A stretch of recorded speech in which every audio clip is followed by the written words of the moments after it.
تربت press club کے auditorium کی تزئین و آرائش کے بعد IGFC بلوچستان ساؤتھ نے تربت پریس کلب آڈیٹوریم کا باقاعدہ افتتاح کیا۔ اس موقع پر تربت یونیورسٹی کے وائس چانسلر ڈاکٹر گل حسن، SP کیچ کیپٹن زہیب محسن، جسٹس ریٹائرڈ عبدالحمید بلوچ، سابق ضلعی چیئرمین حاجی فدا حسین دشتی، دیگر مقامی سیاسی، سماجی اور کاروباری شخصیات، تربت پریس کلب کے عہدیداران و ممبران اور صحافیوں کی بڑی تعداد موجود تھی۔ IGFC کو بریفنگ دی گئی کہ ترقیاتی منصوبوں کے تحت آڈیٹوریم کی اثر و تزئین و آرائش، فرنیچر کی فراہمی، چھت کی مرمت، آڈیو سسٹم، اسکرین سمیت پروجیکٹر اور 6 نئے ایئر کنڈیشنز کی تنصیب، باؤنڈری وال، دفتر اور انتظار گاہ کی تعمیر سمیت دیگر ضروری کام مکمل کیے گئے۔ تربت پریس کلب کے سابق صدر طارق مسعود، فائنانس سیکرٹری مقبول ناصر اور صدر حافظ صلاح الدین سلفی نے پریس کلب کی آڈیٹوریم کی مرمت و بحالی پر حکومت بلوچستان اور FC بلوچستان ساؤتھ کا خصوصی شکریہ ادا کرتے ہوئے کہا کہ 2006 کے بعد یہ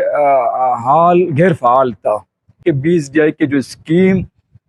کی ضرورت جو محسوس کی گئی، جس بنیاد پہ بنایا گیا، اس کے فوائد ثمرات عوام تک پہنچ رہے ہیں۔ وہ جو بنیادی ضروری اسکیمات ہیں جو PSDP میں نظر انداز ہے، اس پہ تمام اسٹیک ہولڈر بیٹھ کر ان کی نشاندہی کرنے کے بعد میرٹ کی بنیاد پہ ان پروجیکٹوں کو وہ شروع کرتے ہیں۔ اس کی ایک عملی مثال تربت پریس کلب کا موجودہ حال ہے۔ بلوچستان میں BSDI کے تھرو جو پروجیکٹ کرائے گئے ہیں، ان میں سے جو اہم ترین پروجیکٹ میرے خیال میں تربت پریس کلب کی جو آڈیٹوریم ہے اس کی تزئین و آرائش، مرمت وغیرہ ہیں، کیونکہ اسے ہم سمجھتے ہیں ایک ٹرانسپیرنٹ اسکیم تھی۔ آج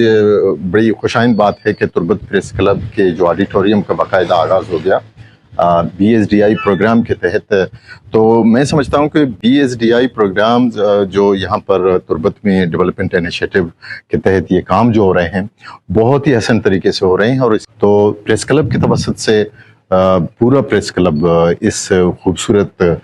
کام کی سر انجام دہی میں ہم جناب IGFC ساؤتھ بلوچستان کا تہہ دل سے مشکور و ممنون ہیں۔ واضح رہے کہ یہ ضلع کونسل کیچ کا اسمبلی ہال تھا جو خستہ حالی کے باعث 2006 سے غیر فعال تھا۔ پریس کلب سے منسلک ہونے کے سبب صحافیوں کی اپیل پر سابق وزیر اعلیٰ بلوچستان و MPA تربت ڈاکٹر عبدالمالک بلوچ کے تعاون سے حال پریس کلب کے حوالے کیا گیا تھا۔ تاہم خستہ حالی کے پیش نظر صدر پریس کلب نے IGFC بلوچستان ساؤتھ سے آڈیٹوریم کی مرمت اور بحالی کی خصوصی درخواست کی، جس پر IGFC نے Balochistan special development initiative BSDI phase 2 کے تحت صرف 1 ماہ کی قلیل مدت میں آڈیٹوریم کی جدید طرز پر تزئین و آرائش کا کام مکمل کرایا، جبکہ منصوبے کے ٹھیکیدار یاسر بلیدی تھے۔